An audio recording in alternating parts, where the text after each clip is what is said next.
Hi everyone, this is a very special sort of bonus episode, I suppose, of The Library is Open, Darling, so I hope you brought your library card.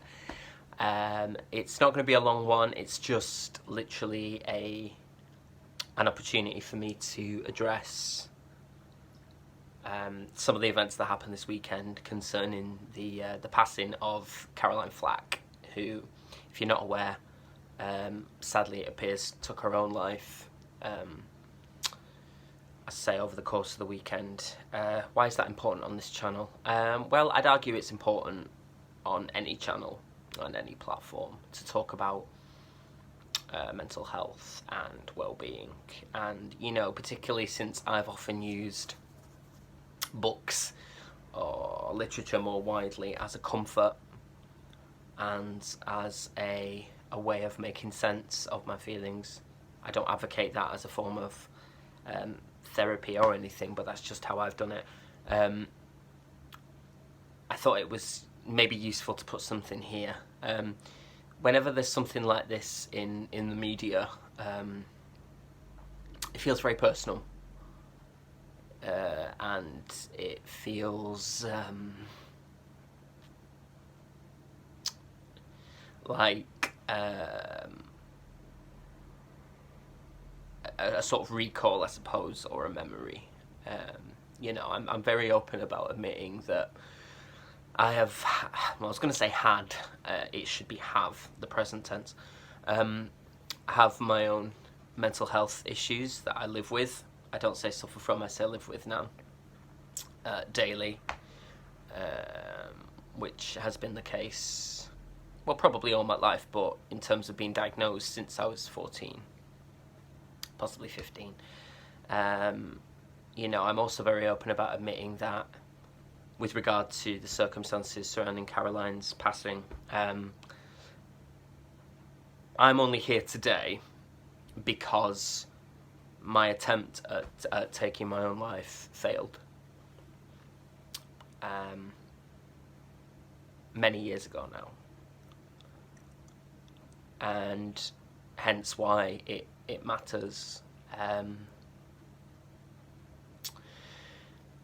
So yeah, I just wanted to just talk really briefly about it and just sort of put out there that sort of hand, as books do, put out that hand to everyone and say, let's talk about this, let's try and be better at dealing with these issues when they arise. And since this is a book channel, I just wanted to mention really briefly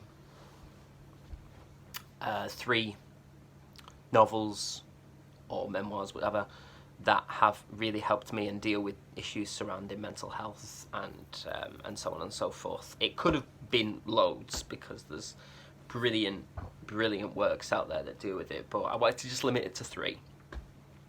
So, and it won't be a review in the traditional sense where I sort of talk at length. I just want to mention them, and then if they sound like something that you might find either helpful and or useful to read, then by all means I recommend them. So first up, probably no surprise, is Sylvia Plath's The Bell Jar, which is fiction, though it reads like a memoir. What I loved about this so much, maybe love's the wrong word, what I recognised in this is the meandering way that the brain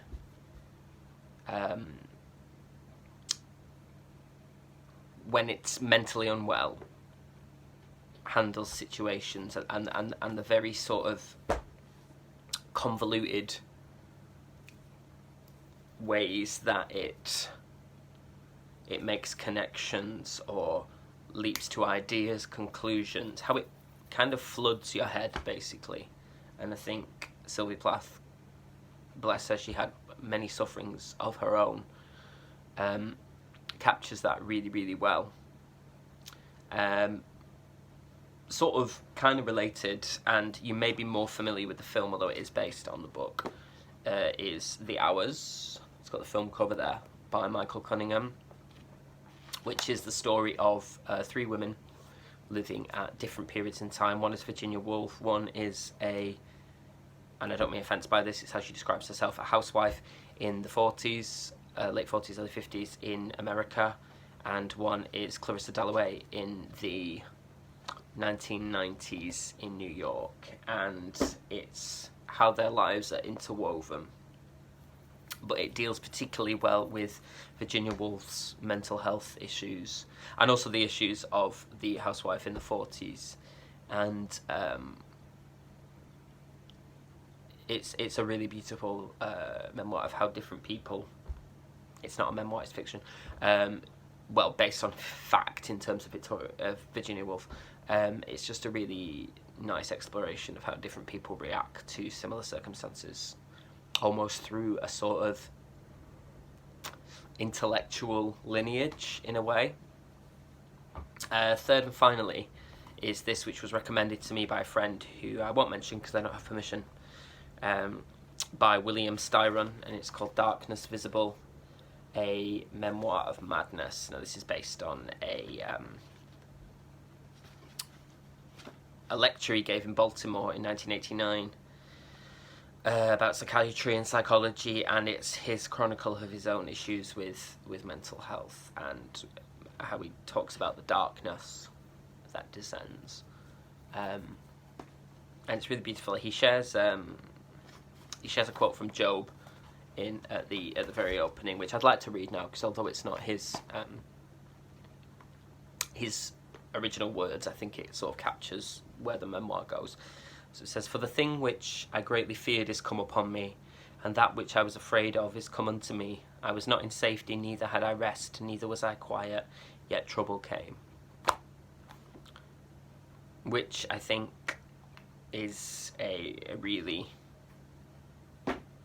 succinct way of talking about the insidiousness of mental unwellness.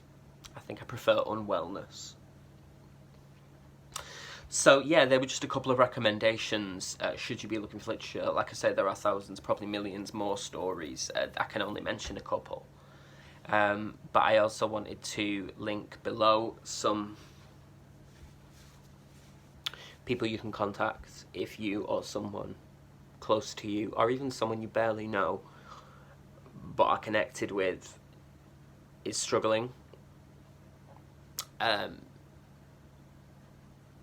Because I know what it feels like to feel like you're not worth that. And I'm here to say that that's not true. That's your illness talking, your unwellness talking, and it's neither accurate nor is it indefinite. It may not feel like it now, but these things will pass with help and support, and there is no shame in looking for that. If you had the measles, you would go to the doctor. This is the measles of the mind. So yeah, I'm going to link a wonderful charity called Papyrus below, which is for young people who have issues surrounding mental illness and mental unwellness, and suicide. I'm going to link the Samaritans as well, which is for sort of all ages, and a couple of other charities as well, if I can find adequate links for them to sort of recommend them to you, if you will. So I hope you'll forgive this somewhat unexpected and unplanned bonus episode, but I think it's important. And as friends of this channel, thank you for your continued support, and I'm sure that you will understand why it's as important. You know, Alan Bennett in The History Boys says, through the character of Hector, the best moments in reading is when you come upon a passage or a thought that you thought uniquely yours, I'm paraphrasing, and it's as if a hand has come out and taken yours, and sometimes we all need that hand, and to not be afraid to take it.